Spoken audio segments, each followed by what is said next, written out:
Joining us tonight, U.S. Secretary of State Mike Pompeo. Mr. Secretary, great to have you with us. And the president today, moving straight to that issue, saying this is the worst attack, the pandemic, that has struck this country and claimed so many lives, is the worst attack in American history. Give us your thoughts. Well, Lou, thanks for having me on.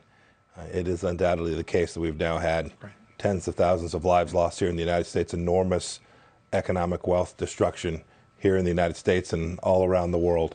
What's taken place here didn't have to be. We know this virus came from Wuhan, China. We know that the Chinese knew about this at least by December and didn't act fast enough. And the World Health Organization, at the behest of the Chinese, failed to declare this a pandemic in a timely fashion. These are the kind of things that caused this problem. And I must say, Lou, even today, as I sit here, as we do this interview, we still don't have the information we need.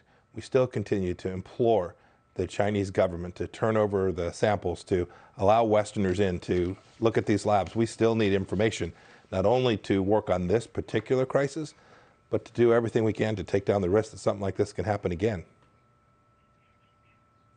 Yeah, the reports that the Chinese, the CCP ordered the Wuhan laboratory, the virology laboratory there, to absolutely clean up, to destroy all specimens of the virus that they had on hand, all samples from the epidemic that broke out in Wuhan and Hubei province.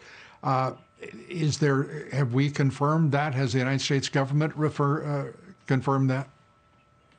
Lou, I've seen those reports as well. I can't say much about the intelligence we've collected with respect to this, but we know enough now to be confident of this.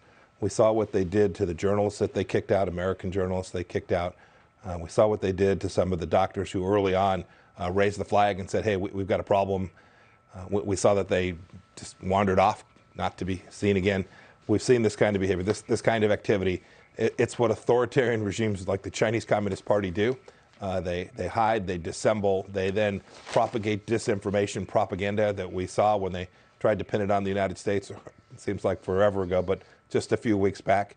Those are the kind of things that regimes like this do. It's why democracies flourish and authoritarian regimes treat their own people. There were thousands of lives lost in China too.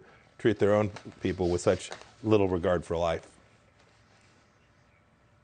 And complicating this, the World Health Organization and its role, hardly acting as an independent United Nations agency and arm, but rather as a satellite, if you will, of the Xi government.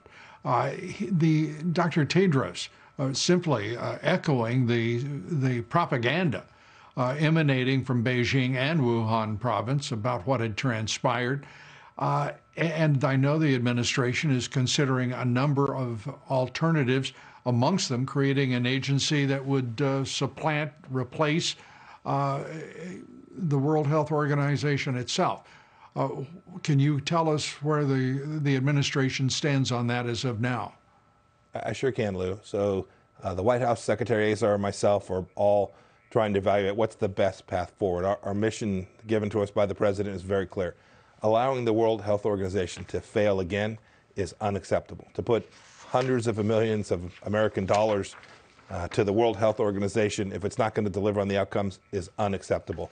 So we're working to deliver. What does that look like? We've done this before. We've done this with PEPFAR, where Americans went in and took on the challenge of AIDS. We know how to run international health operations, and we are determined to find a good way so that we can be, as we've always been, the leader in global health policy.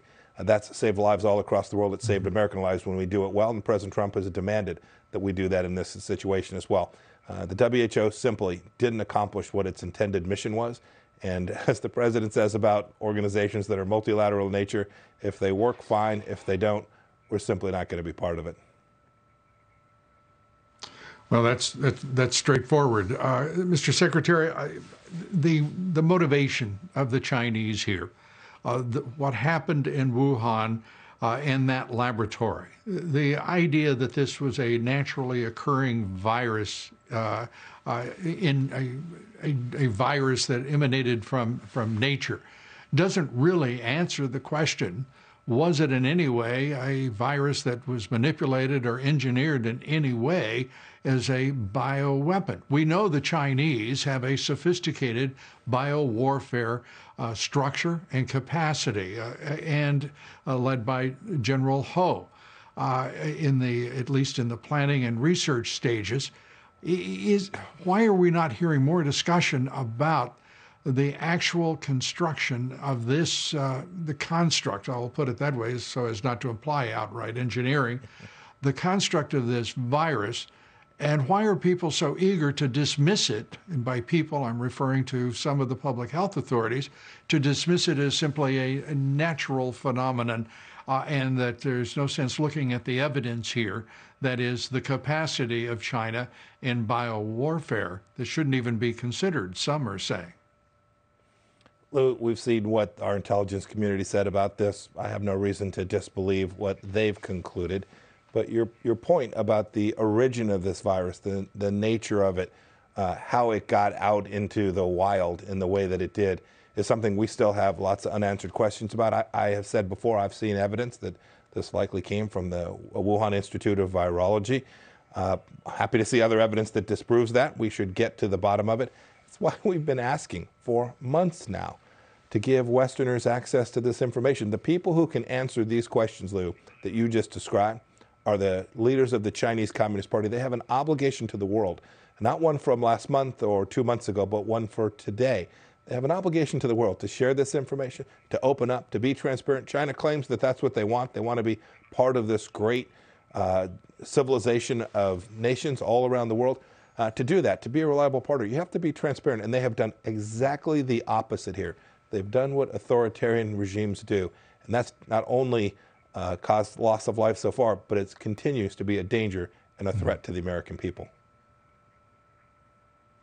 Well, as we wrap up, let me ask this.